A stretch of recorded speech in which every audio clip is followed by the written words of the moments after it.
Alright, so last week I had a massive invasion. I put a little short about it on there, but I'll put some of the footage here. And there was thousands and thousands and thousands and thousands of these bugs all over my plants overnight, it seemed. I was out in my garden the morning before, like I am every morning, and then the next morning, covered. I lost a pepper plant, actually two pepper plants, and it just wasn't good. So I went for the 7 dust and just absolutely destroyed them. Figured out what it was. Don't ever use hay in your garden.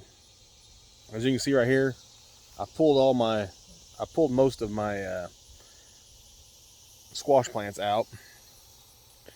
I'm going to go for a second round of squash, and I need this space. I'm going to clean it up a little bit more and then go in with a second round of squash. But this side I used hay to kind of mulch in and for weed control. And on this other side, which you can't hardly tell because it didn't work hardly at all, I used hay. They had run out of straw, so I switched to hay. And apparently I put the picture of this bug out online and said, does anybody know what this is? And it is a blister beetle. Well, blister beetles infest hay. So apparently I went out and bought an infested bale of hay, tried to use it as a little bit of mulch around here, which didn't really work, and in doing so infested my garden with blister beetles. But luckily, all of the blister beetles are gone. So it killed them. The 7 dust did it. I hate using 7 dust, but when times are tough. And speaking of tough, it's also been one of the driest years I can remember. I'm watering now, directly watering roots. Sprinklers up for the last 4 weeks. I've been watering directly into the plant with the water hose. Sprinkler just ain't going to cut it when it's this hot. Tomatoes are doing a little better.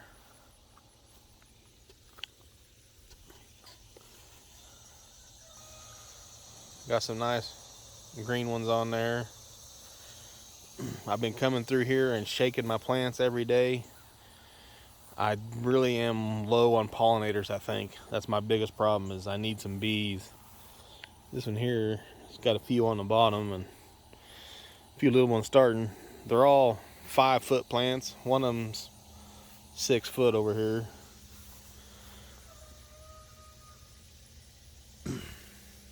Got some cherry tomatoes going. My peppers were saved over here.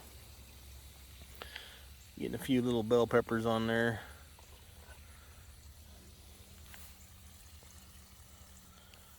All in all, squash went pretty good. My tomatoes aren't that great. I just don't have the pollinators. But tomatoes are self-pollinating, so if you shake the cage they're in, sometimes that pollinates them. The flowers are designed to pollinate themselves, so and a lot of the squash I pollinated myself. But the super amazing plant, this squash plant put off over 20 squash, and I think it's finally kind of done its thing. Oh, there's a squash beetle right there, look.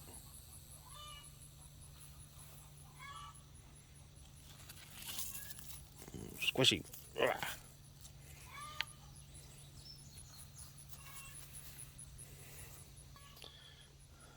But after a while your squash get tired, they stop producing, and where I live you can get at least 2 grows of squash because they grow so quick.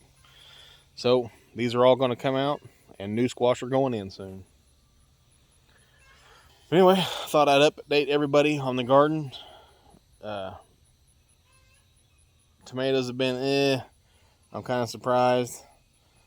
The grass kind of took over as usual. So next year I think I'm actually finally going to go in for the big time weed control. See how that works. But anyway, times are tough. You got to do what you got to do. Grow your own food.